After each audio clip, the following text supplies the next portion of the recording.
ইমন ভাই কিছু কয়ে দাও। অবশ্যই কাজে নেমে পড়লাম। 2 ঘন্টা 45 মিনিটের শিফট নিয়ে কাজে নেমে পড়লাম। তো অর্ডার পাচ্ছি না, ঘরে থেকেই শিফট স্টার্ট দিয়ে বেরোইলাম। অর্ডার পাচ্ছি না, ঘটনা কি জানি না। অর্ডার মনে হয় আজকে কম।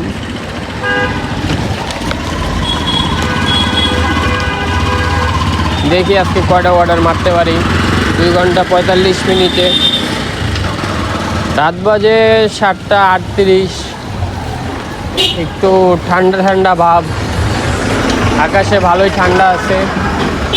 মনে হয় আজকে বৃষ্টি হওয়ার সম্ভাবনা আছে।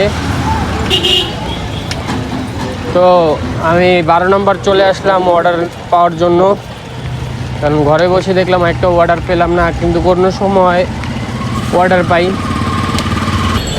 দেখা যাক আজকে ফুড ব্লগিং করে কত টাকা ইনকাম করা যায়।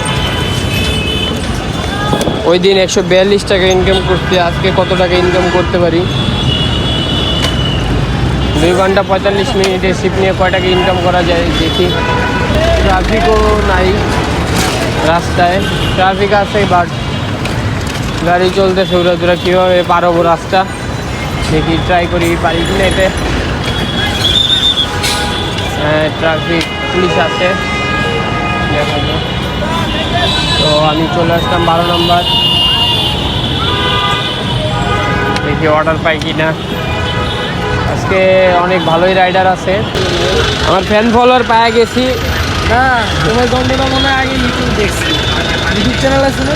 হ্যাঁ ইউটিউবে আছে, যাও এটা টিপ দাও, ইউটিউব চ্যানেল পাইবা। ইউটিউবে ভিডিও বেশি ছাড়ি না, এই যে এটা টিপ দাও, ইউটিউবে চলে নিয়ে যাবো। সিস্টেম করা আছে।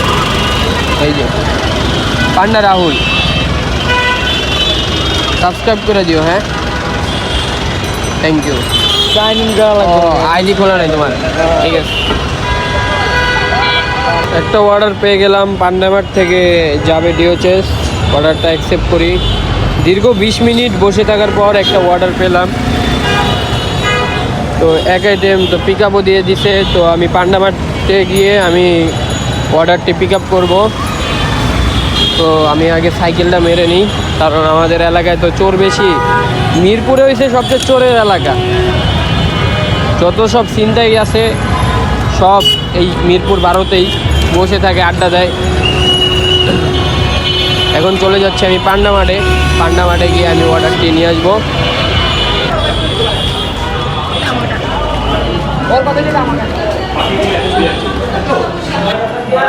পান্ডামারে চলে আসলাম। এই শপিং কমপ্লেক্সে ছিল।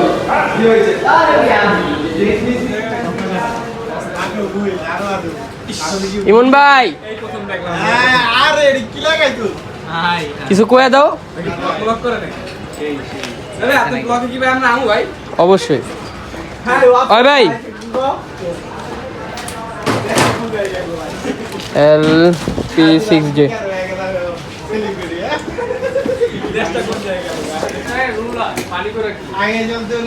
অর্ডারটি পিক আপ দিয়ে দিলাম। তো আরেকটা অর্ডার পেয়ে গেলাম, এটা পাইছি 34 টাকা। একটা পিক আপ করতে করতে আরেকটা পেয়ে গেলাম 34 টাকা। এটা হচ্ছে 2 আইটেমের, প্রায় 3 কিলো রাস্তা দিয়েছে, 3 কিলো। তো আমি 2টা অর্ডারে পাইছি, একটা অর্ডারে 34 টাকা, আরেকটা অর্ডারেও 34 টাকা। 147279 এন্ট্রি করে নিচ্ছি খাতায়। তো অর্ডার অলরেডি পিক আপ দিয়ে দিল। অর্ডারটা আমি দেখবো। ভাই 8E39। ওকে ভাই দিচ্ছি, দেন ভাই। অর্ডার কোড কি? 8E39 পিক আপ দিচ্ছে, দেন ভাই। অর্ডারটা পিক আপ করে দিলাম, 2 নম্বর অর্ডারটা। তো আমি এখন কাস্টমারের লোকেশনে চলে যাব।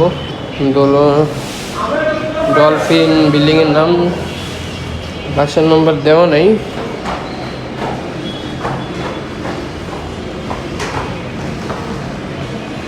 তো আমি কাস্টমারের লোকেশনে যাচ্ছি।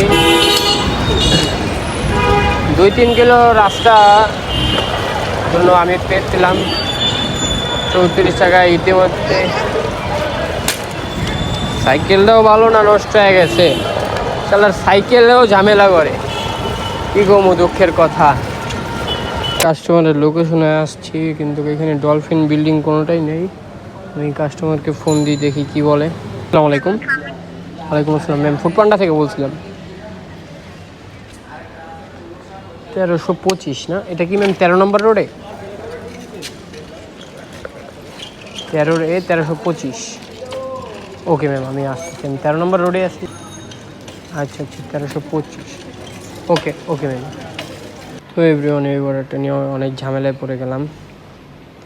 তো কাস্টমার এটা ব্যাংক থেকে বিকাশে দিয়েছে আমার, কিন্তু পেড হচ্ছে না।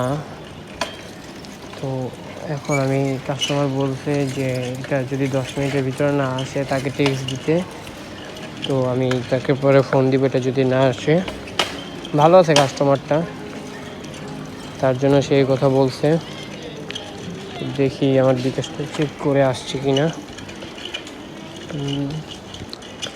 এখন চলে যাচ্ছি আরেকটা অর্ডার দিতে 1222 নাম্বার হাউজে।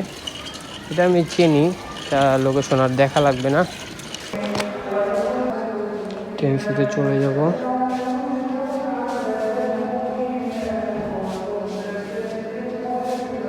আমার কাছে 10 টাকা ভাঙতে ছিল না, কাস্টমারকে সব কয়েন দিলাম।